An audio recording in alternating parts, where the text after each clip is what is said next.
Hola, estimados estudiantes, gusto saludarlos.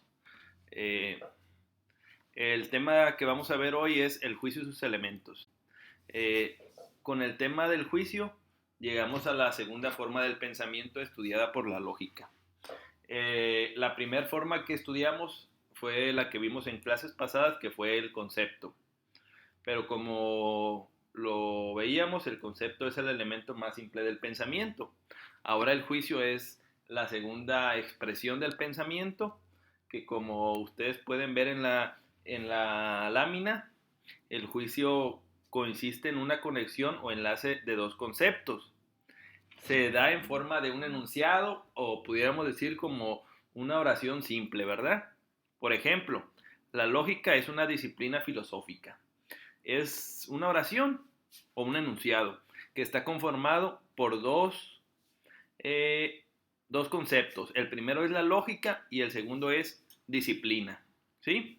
La lógica es una disciplina filosófica. Ahí tenemos la unión de dos conceptos. ¿Sí? Un juicio, por su naturaleza, puede ser verdadero o simple. Puede afirmar o negar algo. Siempre, siempre. Por ejemplo, del ejemplo que revisábamos, la lógica es una disciplina filosófica. Aquí, si lo hiciéramos negativo, pudiéramos poner la lógica no es una disciplina filosófica. Y ahí ya lo estamos negando, que en su forma original se está afirmando. Aquí todavía no podemos generar juicios verdaderos, pero más adelante vamos a ver un ejemplo de ello, ¿no? Como ustedes saben y lo revisamos en la lámina anterior, un juicio afirma o niega algo. Puede expresar algo verdadero o algo falso. Como por ejemplo, aquí vamos a ver 4 ejemplos de juicios. Geset fue un actor. La biología es ciencia social. La sangre es verde. Todos los hombres son sabios. Aquí podemos ver que hay juicios que, que son falsos, pero están bien estructurados, ¿no? Esos son algunos ejemplos, que evidentemente están afirmando algo o están negando algo, pero pueden expresar algo verdadero o algo falso. Ahorita no vamos a discutir eso, sino más adelante, ¿no? Aristóteles, referente a lo verdadero, para poder entender qué es la verdad o qué es lo verdadero, pues Aristóteles mencionaba que lo verdadero consistía en que hay una adecuación o correspondencia entre lo que enunciamos, es decir, entre lo que decimos y la realidad, o hechos a lo que se hace referencia en el juicio. Y de lo contrario, lo que sería falso es la no correspondencia entre lo que enunciamos y la realidad a que se refiere. Es decir, la verdad quiere decir que lo que decimos representa lo que está en la realidad, ¿no? Y lo falso es lo contrario. Vamos a ver la estructura de un juicio que es muy sencilla y que se compone de 3 elementos principales. El primero es el concepto sujeto o sujeto de juicio. Aquí por ejemplo, este ejemplo que aparece aquí en la pantalla. La plata es un metal. Aquí el concepto sujeto es la plata, porque nos referimos a ese sujeto como forma principal. ¿Sí? Y el sujeto se representa con la letra S. ¿Sí? Ya la segunda parte es el predicado o concepto predicado. Del mismo ejemplo, la plata es metal, el predicado sería metal, ¿sí? Se le asigna la letra P al sujeto la C y a la letra P y al predicado la P. La, la, el siguiente elemento o que forma parte de la estructura de un juicio es la cópula, ¿sí? La cópula hace referencia a esa palabra que es un enlace, pero que tiene la particularidad de que sea negativo o positivo el juicio. Por ejemplo, en ese ejemplo que vemos, la plata es metal, la cópula sería la palabra es, que esa pequeña palabra hace que el juicio sea afirmativo. Si por ejemplo dijera, la plata no es metal, entonces sería negativo, pero aquí la cópula sería no es, y ya negaría la correspondencia entre el concepto y el predicado, ¿sí? Vamos a ver de forma representativa o de forma más sencilla la estructura de un juicio. Aquí vemos la plata, el sujeto, es la cópula, y metal, el predicado, ¿sí? La plata es metal, ¿sí? Vemos que es muy sencillo. Seguramente ustedes recuerdan la estructura de una oración que muchas veces se ha establecido en diversas materias, incluso desde niveles básicos en su educación, ¿sí? Bueno, la clasificación de juicios, así como en el tema del concepto, vimos que había varias clasificaciones o varios tipos de conceptos. También en los juicios tenemos varios tipos y son muy sencillos de entender, ¿no? Juicios según su cualidad.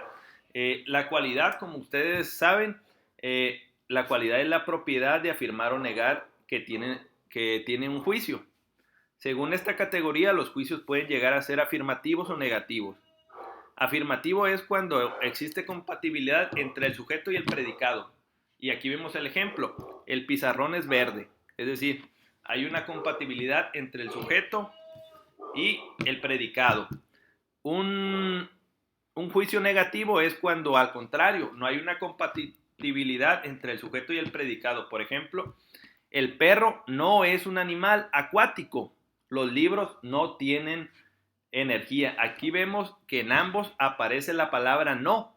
Es decir, está negando la correspondencia entre el sujeto y el predicado, ¿sí? Siempre vamos a encontrar que existe esa palabra no o algún sinónimo que niega la coherencia entre el sujeto y el predicado, ¿sí? Y ya vemos los juicios según su cantidad. Aquí vemos que existen tres tipos de juicios según su cantidad: universales, particulares, individuales. Universales se refiere cuando este tipo de juicio se considera toda la clase entera de los objetos. Por ejemplo, todos los humanos son mortales. Estamos hablando de que todos los sujetos que forman parte de esa clase pertenecen a ese juicio, ¿sí? Es universal. Los particulares es cuando una parte de ese universo se clasifica. Por ejemplo, algunos hombres son filósofos, algunos, y aquí encontramos algunos, que es una parte de lo anteriormente universal, son filósofos. Son una parte de todo ese universo. Y ya los individuales, como su nombre lo indica, solamente hace referencia a un individuo o una persona, a un sujeto o un ser o un objeto, ¿no? Luis es filósofo. No nos referimos a dos, a tres o a una amplia cantidad o a un grupo, sino solamente a un sujeto. Universales, particulares, individuales. Fácil de entender, ¿no? Y ya según su modalidad, pues entendemos que hay problemáticos, asertóricos y apodícticos, ¿sí? Los problemáticos es cuando en el juicio hay una posibilidad, ¿no? Cuando no estamos totalmente seguros de que pueda llegar a ser, sino que puede o no ser. Por ejemplo, el profesor puede llegar tarde. Es decir, es una posibilidad. Así como puede llegar tarde, puede llegar temprano. No se afirma nada del todo, ¿sí?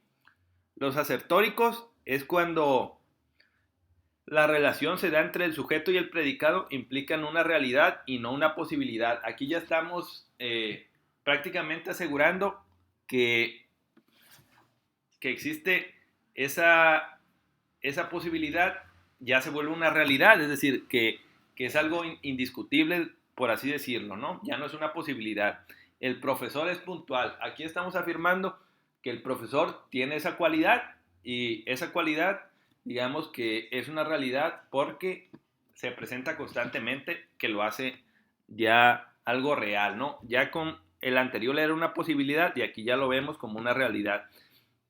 Y ya los apodicícticos, estos hacen referencia a algo, por ejemplo, que es verdad o hace referencia a una certeza. Por ejemplo, la materia no se crea ni se destruye. Aquí son muy similares a leyes.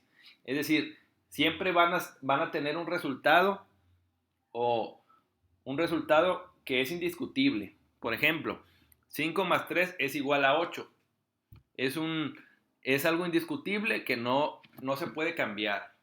Y así llegamos al fin de este tema. Vimos los juicios, cómo se conforman y también algunos tipos de juicios, ¿no? Nosotros prácticamente en nuestra vida real estamos empleando los juicios en cualquier momento, ¿no? No es algo que sea extraño ni que sea alejado de la realidad. Realmente es una expresión de nuestro pensamiento, que es la segunda parte o la segunda forma de expresar nuestros pensamientos. La primera es el concepto y hoy revisamos el juicio. ¿Sale? La tercera forma que vamos a revisar es el razonamiento, que esa ya es una forma de expresar nuestros pensamientos, digamos, más fina y más trabajada. Pero espero haya quedado claro la exposición. Les dejo aquí las láminas también para que las puedan revisar y les deseo que las diapositivas y el video haya sido claro y cualquier duda estoy a sus órdenes. Un saludo.